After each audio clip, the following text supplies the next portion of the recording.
क्या होता है जब लोकतंत्र का सबसे बड़ा त्योहार एक खामोश क्रांति में बदल जाता है? क्या होता है जब करोड़ों उंगलियां ईवीएम का बटन दबाकर एक फैसला लिख देती है जिसे पढ़ने में बड़े बड़े सुरमाओं के पसीने छूट जाते हैं। नमस्कार, मैं शिवानी। आज हम आपको उस बिहार की कहानी सुनाने जा रहे हैं जहां की हवाओं में सिर्फ ठंडक नहीं बल्कि एक सियासी भूचाल की आहट भी तैर रही है। एक ऐसा फैसला जो पटना की गद्दी पर कौन बैठेगा सिर्फ ये तय नहीं करेगा बल्कि दिल्ली के सिंहासन के नीचे की जमीन को भी हिला के रख देगा।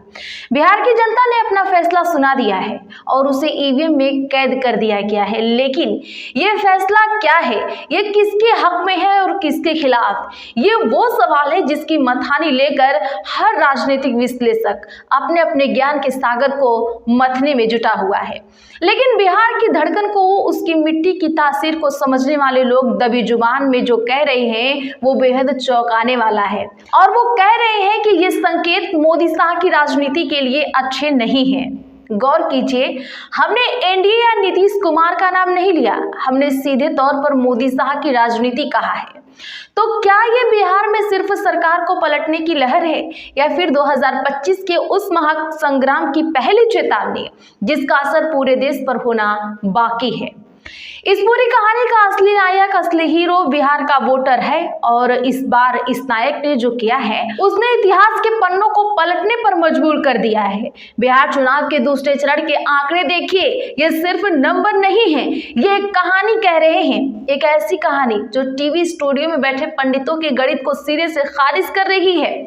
दूसरे चरण में 20 जिलों की 122 सीटों पर शाम 5 बजे तक 67.14% मतदान हुआ। मुस्लिम बहुल किशनगंज में तो जैसे वोटों की सुनामी सी आ गई। 76.26% वोटिंग हुई। पूरा सीमांचल 70% से ज्यादा की वोटिंग से गूंज उठा। लेकिन ये आग सिर्फ सीमांचल तक सीमित नहीं थी। बिहार का ऐसा कोई कोना नहीं था जहां से वोटर घर से न निकले हों और अपना गुस्सा या अपना समर्थन न दिखाया हो। हर जगह इजाफा इजाफा और सिर्फ इजाफा ही इजाफा। भागलपुर में 66%, शिवहर में 67%, बांका में 68%, पूर्वी चंपारण में 69%, सुपौल में 70%। दूसरे चरण में औसत वोटिंग में करीब 9% का उछाल, और ये तो सिर्फ शाम 5 बजे तक के आंकड़े हैं। वोटिंग शाम 6 बजे तक हुई और जो लोग कतार में लग चुके थे उन्होंने देर रात तक अपने हक का इस्तेमाल किया। अब सवाल यह है कि जो बम्पर वोटिंग हुई है, ये वोटों का सैलाब किसके पक्ष में है? ये खामोश लहर किसका तख्ता पलट करने आई है? ये सवाल इसलिए और भी महत्वपूर्ण हो गया है क्योंकि सिक्के का एक दूसरा पहलू भी है जो इस कहानी को और भी ज्यादा उलझा देता है। एक तरफ जनता की खामोश क्रांति है तो दूसरी तरफ टीवी चैनलों पर एग्जिट पोल का कान फाड़ देने वाला शोर, और ये शोर एक ही दिशा में इशारा कर रहा है। एनडीए ने झंडा गाड़ दिया है।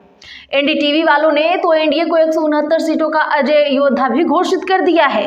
मैट्रिक्स ने 167 सीटों पर जीत का परचम लहरा दिया है। टीआईएफ ने 163 सीटें एनडीए की झोली में डाल रखे हैं। चाणक्य 130 से 138 सीटों की भविष्यवाणी कर रहा है और दैनिक भास्कर, उसने तो 145 से 160 सीटों का पहाड़ ही खड़ा कर दिया है और महागठबंधन उसे 73 से 91 सीटों के बीच समेट दिया गया है। एक एजेंसी पोल डायरी तो और भी 4 कदम आगे निकली है। उसका दावा है कि एनडीए को 209 सीटें आ सकती हैं और महागठबंधन 50 के आंकड़े को भी नहीं छू पाएगा। अगर इन सभी एग्जिट पोल्स का महापोल यानी पोल ऑफ पोल्स का औसत निकाले तो तस्वीर बिल्कुल साफ दिखती है। एनडीए 152 सीटें, महागठबंधन 84 सीटें। ये आंकड़े देखकर तो लगता है कि खेल शुरू होने से पहले ही खत्म हो चुका है। लेकिन ठहरिए, क्या ये आंकड़े वाकई जमीनी हकीकत के हैं या सिर्फ आंकड़ों का एक ऐसा मायाजाल जिसे आपकी आंखों पर पर्दा डालने के लिए बुना गया है? इस सवाल का जवाब जानने के लिए चलिए आपको टाइम मशीन में बिठाकर लेकर चलते हैं ठीक पिछले चुनाव यानी साल 2020 में। तब भी टीवी पर यही शोर था, यही दावे थे और यही भविष्यवाणियां थी, बस चेहरे बदले हुए थे। तब सारे एग्जिट पोल एक ही सुर गा रहे थे, तेजस्वी आ रहे हैं, तेजस्वी आ रहे हैं। 2020 में टुडेज चाणक्य ने महागठबंधन को 44% वोट शेयर के साथ प्रचंड बहुमत का अनुमान लगाया था, जबकि एनडीए को सिर्फ 34% पर ही समेट दिया था। एक्सिस माई इंडिया और इंडिया टुडे का एग्जिट पोल तो और भी आगे था। उसने महागठबंधन को 139 से 161 सीटें दी थी और एनडीए को केवल 69 से 51 सीटों पर रोक दिया था। सी वोटर और एबीपी न्यूज के एग्जिट पोल में भी महागठबंधन को 108 से 131 सीटें मिलती दिख रही थी, जबकि एनडीए 104 से 128 सीटों पर संघर्ष कर रहा था। रिपब्लिक टीवी और जन की बात के एग्जिट पोल ने भी महागठबंधन को 118 से 138 सीटों का विजेता घोषित कर दिया था। हर तरफ एक ही हवा थी, एक ही माहौल था। नीतीश गए, तेजस्वी आए। लेकिन फिर तारीख आई 10 नवंबर 2020 की। सुबह 8 बजे वोटों की गिनती शुरू हुई और शाम होते होते बिहार के चुनावी मैदान में पड़े थे सारे के सारे एग्जिट पोल, औंधे मुंह और धाराशाही। नतीजा ठीक उल्टा निकला। एनडीए को मिली 125 सीटें और उसने सरकार बना ली, और महागठबंधन जिसे हर पोल विजेता बता रहा था वो 110 सीटों पर आकर अटक गया। कहने का मतलब साफ साफ ये है कि बिहार की जनता ने 2020 में ही साबित कर दिया था कि उसका मन पड़ना एग्जिट पोल बनाने वालों के बस की बात है नहीं।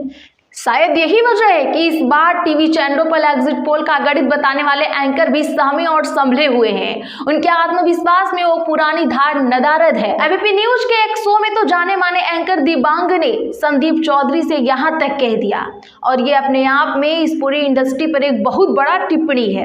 एग्जिट पोल मनोरंजन की तरह की चीज बच गई है। इसकी विश्वसनीयता बहुत संदिग्ध हो चुकी है। हालांकि है यह साइंस। उधर महागठबंधन खेमे में इन एग्जिट पोल्स को लेकर रत्ती भर भी चिंता नहीं है। आरजेडी ने पूरे आत्मविश्वास से कहा है इस बार लोगों ने सरकार बदलने के लिए वोट किया है। लेकिन इस कहानी का सबसे बड़ा ट्विस्ट तो अभी बाकी है, एक ऐसा ट्विस्ट जो बंद दरवाजे के पीछे खेला जा रहा था। बिहार के राजनीतिक विश्लेषक कहते हैं कि इस एग्जिट पोल को स्वीकार करना इसलिए भी मुश्किल है क्योंकि चुनाव से ठीक पहले एनडीए के भीतर जो खेल चल रहा था वो किसी शतरंज की बिसात से कम नहीं था। नीतीश कुमार को सीएम चेहरा बनाने पर बीजेपी का कंफ्यूजन और फिर खुद जेडीयू के अंदर से उठे बगावती सुर, इन सब ने कहानी को पूरी तरह से पलट दिया था। जमीन पर एक नारा गूंजने लगा था जो शायद दिल्ली तक नहीं पहुंचा, तीर ही लालटेन है और लालटेन ही तीर। इसका मतलब था कि जेडीयू का वोटर बीजेपी को हराने के लिए आरजेडी को वोट कर रहा था और कुछ सीटों पर आरजेडी का वोटर जेडीयू को। ये नारा दूसरे चरण की वोटिंग तक और भी तेज हो गया, खासकर तब जब नीतीश कुमार ने अचानक अपने सबसे करीबी और ताकतवर नेताओं संजय झा, लल्लन सिंह और विजय कुमार चौधरी से एक के बाद एक मुलाकातें की। दिल्ली की सियासी गलियारों में तो चर्चा यहाँ तक चल निकली कि नीतीश ने लल्लन सिंह को सबसे पहले केंद्रीय मंत्रिमंडल से इस्तीफा देने को कह दिया है।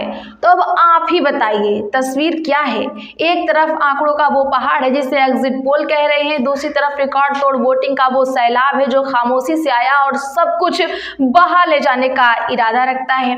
एक तरफ 2020 का वो इतिहास जो चीख चीख कर कह रहा है कि इन भविष्यवाणियों पर भरोसा मत करना, और इन सब के बीच एनडीए के अंदर चल रही वो अदृश्य लड़ाई जिसमें कौन किसको सह दे रहा है और कौन किसको मात कोई नहीं जानता। तो आखिरी फैसला कौन करेगा, टीवी स्टूडियो में बैठे पंडित या बिहार की गलियों में खामोशी से अपना काम कर गया वोटर।